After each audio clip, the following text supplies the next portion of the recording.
नमस्कार सर। नमस्कार सर। नमस्कार सर। सर क्या नाम है आपका? मेरा नाम राजकिशोर दास है।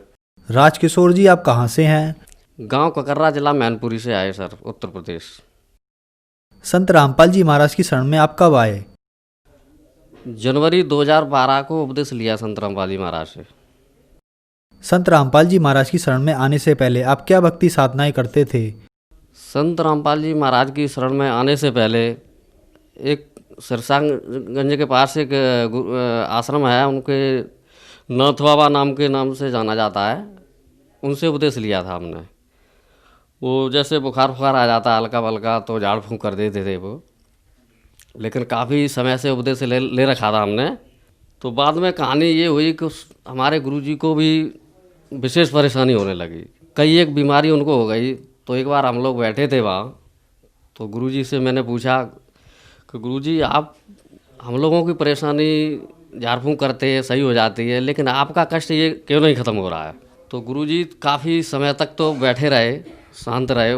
थोड़ी देर बाद बोले, भाई जब तुम लोग जो दान दक्षिणा हम लोगों को देते हो, कोई अच्छे आते हैं कोई बुरे आते हैं, उनका पैसा खाने से हमारी ये कंडीशन हो रही है।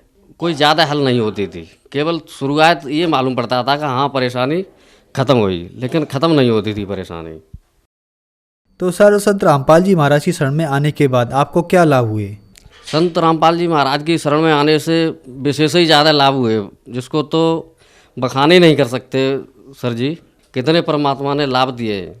शुरुआत तो ये है भगत जी, जब से हमने उपदेश परमात्मा संत रामपाल जी महाराज से लिया है, आश्रम में गए थे बरवाला आश्रम में, तो हमारे घर से फ़ोन पहुंचा कि तुम्हारी समर ख़राब हो गई ट्यूबवेल वाली। 1 महीना पहले वो ट्यूबवेल वाली समर ख़राब हो गई थी, समर सेवल। तो पैसा इधर उधर से कर्ज निकाल के सही करवाई थी। 1 महीना बाद जब फिर ख़राब हो गई, आश्रम में पहुंचे तब वहाँ सूचना पहुंच गई कि आपकी समर ख़राब हो गई। हम और मेरे घर से भक्तवती हैं, दोनों ही लोग गए थे आश्रम में। तो हमने भक्तवती को बताया कि भाई ऐसे ऐसे समर सेवल ख़राब हो गई है, फ़ोन आया है भाई साहब का, जो कि हमारे वो मिस्त्री हैं, उसी का ही काम करते हैं। तो उनने फ़ोन किया, वो ऐसे ऐसे ख़राब हो गई।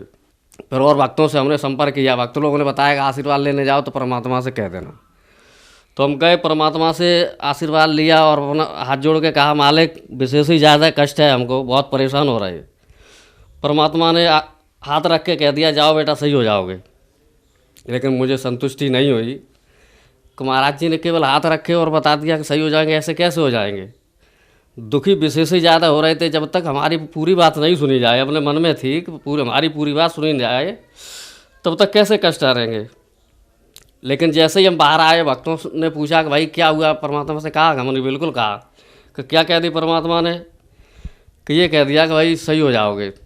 भगत जी ऐसे कैसे सही हो सकते हैं? उन्हें उन भक्तों से कहा, करे परमात्मा ने कह दिया तो बिल्कुल सही हो जाएंगे। भगत जी वहाँ से हम तीसरे दिन आए अपने घर पर। उसके बाद हम अपनी समर पर गए, तो समर हमने देखी, समर सेवल देखी, तो वास्तविक वो ख़राब रहे। जब मैंने उसको तार फार लगा के देखा, हमारे भाई साहब जो मिस्त्री थे उनने कहा था कि समर सेवल ख़राब हो गई है तुम्हारी। तो हमने देखा तो मोटर बिल्कुल सही रहे। जब मोटर सही रहे तो बहुत बड़ी खुशी हो गई हमारी। संत रामपाल महाराज ने हमारी ये मोटर सही कर दी। उनको फ़ोन लगाया उन भाई साहब से, मिस्त्री साहब से, तो उनने कहा कि भाई समर तो ख़राब है, मोटर फूकी हुई है। अरे हमारे की मोटर सही है, आपके स्टार्टर में कोई कमी होगी। तब तक एक गांव का लड़का आ गया, उसने कहा भाई क्या हो गया? हमारे भाई पता नहीं, परमात्मा जाने इसमें क्या हो गया है, कोई स्टार्टर में कमी हो गई है, मोटर तो मेरी सही है। जब तक उस लड़के ने जन पता नहीं क्या किया और तुरंत बटन दबाया, समर सेवल बिल्कुल पानी देने लगी। हमको बहुत बड़ी खुशी हुई। घर पर दौड़ के आए, जो भक्तमती से कहा, हमने ऐसे समर तो सही हो गई। तो भक्तमती ने कहा कि हम ऐसे ऐसे प्रण भी कह भी आए थे परमात्मा से कि अगर हमारी समर सेवल ख़राब हो गई, फूक गई, तो परमात्मा आपके इस आश्रम पे पैर नहीं रखूँगी। लेकिन जय हो बंदी छोड़ की, हमारी समर सेवल बिल्कुल सही हो गई। और उस दिन से आज दिन तक जो हम घोर कष्ट में थे, बहुत ज़्यादा कीचड़ में घुसे थे, सो आज परमात्मा ने ऊपर बिल्कुल उठा दिया है। और ये छोटे मोटे चमत्कार तो, हमारी बीमारी, एक बार ऐसा हुआ, हम अपनी दुकान पर थे, तो दुकान पर ही हमको सर्प ने काट लिया। हमने देख तो नहीं पाया सर्प कहाँ चला गया, मिला नहीं, लेकिन उसके निशान थे काटने के। तो 10-15 मिनट बाद हमको उसका असर होने लगा, आँखों से बिल्कुल नहीं दिखाई देने लगा, जबान भी बंद होने लगी। तो वहाँ झाड़ फूँक वाले जो नाक वाँक रखते हैं वो लोग बैठे थे वहाँ, उनसे हमने कहा भाई ये देख लो सर्प ने काटा है, क्या है, कुछ हमको दिक्कत हो रही है। मैंने कहा तुमसे वो नाक वाँक बजवा देंगे, आप परेशान क्यों हो रहे हो। तो मैंने कहा भाई जो तो हमारी मर्यादा भंग हो गई। उनको ऐसे ही हमने उनको टाल दिया, फिर हम अपनी दुकान में फिर आ गए।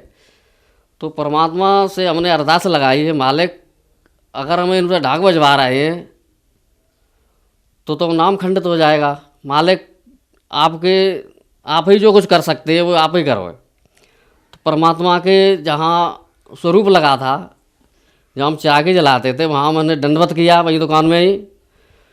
केवल दंडवत करके परमात्मा के वहाँ से खड़े हुए, और जो हमारी आंखों में बिल्कुल अंधापन हो रहा था, दिखाई नहीं दे रहा था, जबान भी बैठ रही थी, तो एकदम स्वस्थ हो गए। इंजेक्शन देर में असर करता है, लेकिन हम दंडवत करके खड़े हुए, इतनी देर में बिल्कुल स्वस्थ हो गए। जय हो बंदी छोड़ की। ऐसे ही कई एक परमात्मा ने चमत्कार दिखाए हमारे पास, कई एक चमत्कार है। हमारी जो भक्तवती हैं उनको बिच्छू ने काट लिया था अंगुली में, उनके इंजेक्शन हमने लगा दिए, जो अंगुली सुन्न हो गई, और हमने दवा लगा के हमने कह दिया कि भाई सिकाई कर लो। तो वो सिकाई करने लगी। सिकाई में क्या हुआ, उनको सुन्न अंगुली थी, वो आँच की जो तपन होती है वो दिखाई लगी नहीं उनको, तो अंगुली बिल्कुल जल गई। जब जल गई तो जब बाद में उन्होंने देखा, मैंने ये तो तुमने बहुत गड़बड़ कर लिया। तो कम से कम 10-15 दिन 20 दिन तक तो हम ड्रेसिंग करते रहे, पट्टी करते रहे, दवा देते रहे, लेकिन वो अंगुली बिल्कुल नहीं सही हुई।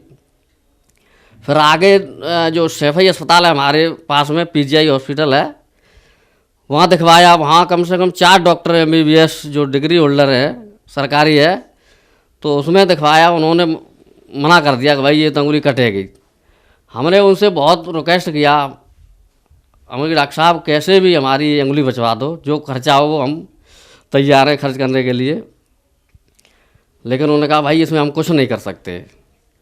फिर हमने आगरा विनीत पाठक डॉक्टर है, हड्डी रोग विशेषज्ञ, उनको भी दिखवाया, और वो थोड़े संपर्क में भी थे। तो उन्होंने कहा भाई इस अंगुली में तो कुछ ही नहीं कर सकते, केवल कटेगी, कटने के अलावा और कुछ नहीं हो पाएगा। उसके बाद कई जगह और दिखवाया हमने, लेकिन किसी ने ये नहीं कहा कि अंगुली बच जाएगी।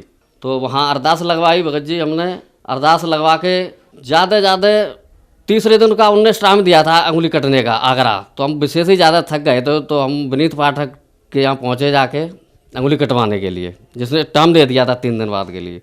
तो जो अरदास लगवा के जो पहुँचे हैं, तो जो डॉक्टर ने टाइम दे दिया था कटने के लिए, तो वही डॉक्टर कहने लगा भाई अंगुली देख के कि भाई अंगुली तो तुम्हारी बच गई। केवल 3 दिन का अंतर हुआ, और वो 3 दिन पहले कह रहा था कट गई, और आज अंगुली देख के कह रहा है कि भाई अंगुली तो तुम्हारी बच गई। ये क्या हुआ वो जो तो परमात्मा ही जाने।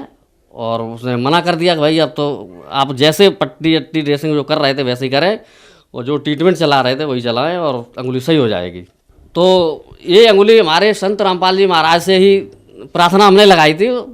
तो प्रार्थना से ही परमात्मा संत रामपाल जी महाराज ने ही हमारी भक्तवती की अंगुली बिल्कुल सही कर दी, और बिल्कुल चंद दिनों में ही वो सही हो गई। जब पहले से वही ट्रीटमेंट कर रहे थे, बहुत कर्रा ट्रीटमेंट कर रहे थे, वो ट्रीटमेंट भी हमने बिल्कुल स्लो कर दिया, केवल ड्रेसिंग की है, और वैसे ही परमात्मा की रजा से ही वो सही हो गई।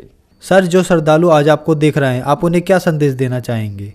भाई जो श्रद्धालु जो देख रहे हैं उनको संदेश क्या, मैं अरदास करता हूँ, प्रार्थना करता हूँ उन भक्त समाज से, जो भी भक्त हमको देख रहे हैं इंटरव्यू हमारा ये, तो मैं प्रार्थना करता हूँ भाई ये सद्भक्ति है, सदमार्ग है, आप लोग कहीं इधर उधर न भटकें।